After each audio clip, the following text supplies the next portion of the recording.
tulikuwa na mazungumzo na kampuni ya Yara ambayo inaleta mbolea hapa nchini, kampuni kubwa sana duniani ambayo asili yake ni Norway na baadhi ya mbolea wananunua kutoka Norway. Nilikuwa nazungumza nao kuhusu ile ongezeko la bei ya mbolea duniani na athari zake kwa bei ya mbolea hapa nchini ambayo inaleta mzigo mkubwa sana kwa wakulima wetu. Na tukumbuke sasa hivi tunazungumzia tija. Sasa tija kwa Kiswahili inaweza kuwa na maana mbili. Moja, productivity kwa Kiingereza, nyingine ni yield kwa Kiingereza. Yield ni kiasi gani unakipata kwa ekari moja. Kwa hiyo unapotumia mbolea unaangalia unapata kiasi gani. Lakini productivity unapata kiasi gani kwa gharama zote za uzalishaji, ikiwa ni pamoja na mbolea unazotumia, viuatilifu na ardhi ambayo unaitumia pale. Kwa sisi kama tunataka kuongeza yield, kama tunataka kuongeza tija, lazima vile vile tuhakikishe kwamba gharama ya viuatilifu na gharama ya mbolea inapungua. Kwa hiyo nimewaita mwakilishi wa Yara hapa kuzungumza naye kumsikiliza watatusaidia vipi kuhakikisha kwamba bei ya mbolea haipandi. Na tukubaliana wajitahidi kuzuia isipande, japokuwa duniani huko tunaona sasa hivi bei ya mbolea imeongezeka kuanzia $50 mpaka 60 kwa tani huko duniani kwa sababu ya mambo mengi yaliyotokea huko, ikiwa ni pamoja na matatizo ya COVID. Lakini wenyewe wameniambia mambo ambayo wangependa tuyafanye. Sasa nimewakubalia. Moja, wamenieleza kwamba mzigo wa mbolea, shehena ya mbolea inapofika bandarini inachelewa sana. Wakati mwingine wanajikuta wanalipia mpaka $460 kwa mzigo. Na ile gharama yote inapelekwa kwa mkulima. Kwa hiyo nitafanya ziara mapema wiki ijayo. Nitaenda bandarini kuongea na uongozi wa bandarini kuhakikisha kwamba shehena ya mbolea inapoingia hapa nchini inapewa kipaumbele kushushwa mapema ili kuhakikisha kwamba hatuongezi mzigo kwa mkulima. Kwa hilo na tumaini kwamba tutaweza kulitatua. Lakini pili, wamenieleza kwamba wanaomba vibali vya kuingiza mbolea hapa nchini Tanzania afu kuviuza nje, re-export, vitolewe kwa haraka zaidi.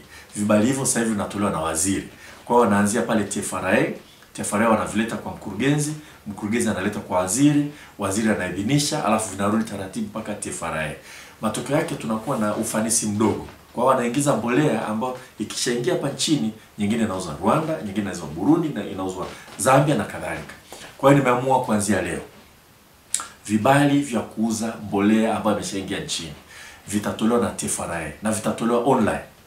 Kwa hiyo kibali hicho watakuwa wananipa taarifa tu kwamba mbolea imeshaingia nchini, kiasi hiki tumekiruhusu kutoka kwenda Rwanda, kwenda Burundi, kwenda Kongo na kadhalika, ili kuongeza ufanisi. Na natumaini kwa kufanya hivyo na wenyewe watatuhakikishia kwamba wataleta mbolea nyingi zaidi, volume itakuwa kubwa, nyingine re-export, lakini na gharama ya mbolea hapa nchini itapungua. Wameniambia vile vile kwamba gharama ya kusafirisha mbolea kwa barabara kwa makampuni waliokuwa nayo inaongezeka kwa 18% kwa sababu TRA wanachaji VAT kwenye huduma ya usafiri kwenye haya magari. Na kwa hiyo ile VAT hatimaye analipa mkulima. Sasa hili nitaongea na hazina, tuangalie namna kama tunaweza kuhakikisha kwamba huduma ya kusafirisha mbolea haitozwi VAT. Ni ukweli kwamba inaweza kuwa ni vigumu sana kuisimamia hiyo, kwa hiyo siwezi kutoa ahadi yoyote. Naamini hazina wataangalia na TRA kama inawezekana wawe exempted, lakini tumegundua kwamba kusafirisha mbolea kwa reli kunapunguza sana gharama. Kwa hiyo tumahimiza mbolea isafirishwe kwa reli kwenda kaskazini na wanafanya hivyo sasa hivi, isafirishwe kwa reli kwenda njia ya kati na wanafanya hivyo sasa hivi. Changamoto imekuwa kwenye TAZARA. Kwa hiyo na TAZARA tutamaliza kuhakikisha kwamba kuanzia sasa hivi, na TFRA wameahidi kwamba kukiwa na shehena inataka kusafirishwa kupelekwa Mbeya na mikoa mingine upande wa kusini na nyanda za juu kusini, basi TAZARA watabeba ule mzigo na hii gharama itapungua. Kwa hiyo tutasukuma hivyo kuhakikisha kwamba tunapunguza gharama ya mbolea. Lakini si hivyo tu, jana nilipitia pale TFRA pale Dar es Salaam, tumekuwa na mazungumzo ya namna gani ya kupunguza gharama ya mbolea. Na moja kati ya vitu ambavyo tumekubaliana ni wao kuongeza muda wa zabuni ambao walikuwa wameitoa, inaitwa pre-qualification, kuhakikisha kwamba watu wengi zaidi wanabidi. Tumekubaliana kwamba zile bid itangazwe kwenye magazeti kama walivyokuwa wamefanya, lakini sasa wapelekewe mabalozi wetu walioko nchi za nje, hasa nchi za Kiarabu, ambapo unaweza kupata mbolea kama urea. wapeleke matangazo ili kama kuna makampuni yanataka kuja yaje kuongeza ushindani. Na vile vile matangazo haya yapelekwe kwenye balozi za nje zilizoko hapa Tanzania na zile ambazo zinawakilishwa kutokea Nairobi na nchi nyingine, ili wao wataarifu makampuni yao ambayo yanataka kuingia kwenye ushindani ya bid. Na tumeongeza muda sasa wa kufungua hizo zabuni mpaka tarehe 8 mwezi wa 7. Kwa hiyo natoa tena wito sasa hivi watu wote ambao wanataka kuagiza mbolea kutoka nje, wanataka kuwa shortlisted kwenye hii pre-qualification. Kazi yenyewe itakuwa ni ya mwakani, lakini tungependa tuanze kupata listi kubwa ya washindani. Wakiongeza ushindani, tunaamini kwamba bei itapungua. Na nimeongea na Yara hapa, nimewahimiza na wenyewe wa submit bid. Na makampuni mengine makubwa yote ambao wanataka kufanya biashara hii. Na kesho nakutana makampuni, nakutana makampuni yote ambayo yamekuwa na kazi ya kuleta mbolea hapa nchini. Nitahimiza na wenyewe wachukue zabuni hiyo, tulete ushindani mkubwa, tusonge mbele. Tuna taasisi moja ukiacha TFRA ambayo sasa hivi tunaitumia kwa ajili ya kusimamia kudhibiti ubora wa mbolea na vile vile kuhakikisha kwamba uagizaji wa mbolea hapa nchini. Tuna taasisi moja hapo wizara inaitwa Tanzania Fertilizer Corporation. Hii taasisi ilikuwa ni kiwanda, kilikuwa pale Tanga, kinazalisha mbolea. Kile kiwanda basi hakipo tena, hii taasisi imebaki, watu wanalipwa mshahara na serikali. Kwa hiyo tumekubaliana hapo wizarani, tutamchukua mtaalamu mwelekezi kutoka Chuo Kikuu cha Dar es Salaam School of Business. Tutamtafutia mkataba wa miezi 6, aende akakae pale kwenye ile taasisi, aangalie ni nini tunazo kufanya ile taasisi ifanye kazi vizuri. Kwa sababu hii ndio taasisi hasa ambayo itatusaidia zaidi kuagiza mbolea kutoka nje. Tuone kama kuna uwezekano wa taasisi kufanya kazi hiyo. Kama haiwezekani, bora tuifute, kwa sababu ipo taasisi ambayo kwa kweli sasa hivi ipo tu.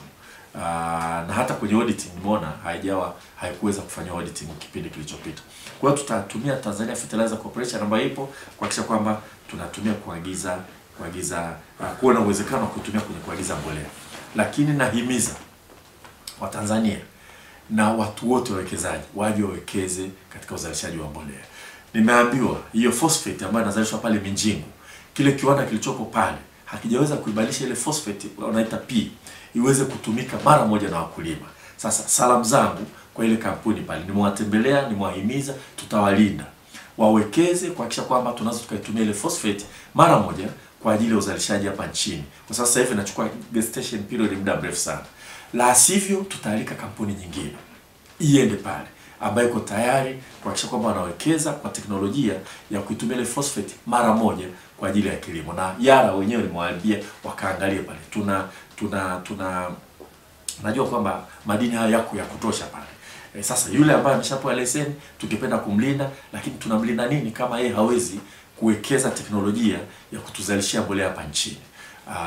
Kwa hilo moja tutaongea na wenzetu wa madini. Ikiwezekana kuwe na ushindani, wanachukua phosphate ile ambayo anaweza kubadilisha. Tuliwaambia vile vile wahakikishe kwamba mbolea kwa mfano inatumika kwenye tumbaku, waifanyie mabadiliko yanayotakiwa ili baada ya sisi kuagiza mbolea kutoka nje tuagize kutoka Minjingu. Sasa kazi kwao. Mimi nimewaahidi kwamba tutawalinda, wakianza kuzalisha ile, wasipoweka bei kubwa kuliko inayotoka nje, tutahakikisha mbolea yao inatumika. Hawafanyi hivyo, tutatafuta kampuni nyingine kufanya kazi hiyo. Shida yetu sisi, pembejeo zipatikane kwa bei ndogo kwa wakulima ili kuongeza tija. Kama nilivyosema, tija ina maana mbili. Moja kwa Kiingereza inaitwa yield. Yield unazalisha kiasi gani kwa eneo. Lakini maana nyingine ni productivity. Productivity unazalisha kiasi gani kwa nguvu zote ulizoziwekeza katika kulima, ikiwa ni pamoja na eneo, ikiwa ni pamoja na mbolea, ikiwa ni pamoja na viuatilifu, ikiwa ni pamoja na nguvu kazi unayopeleka kule. Kwa hiyo tija ya kweli kwa kweli lazima ni productivity, sio yield tu. Na ili tuweze kufika huko lazima tuhakikishe kwamba pembejeo tunazipata kwa bei rahisi.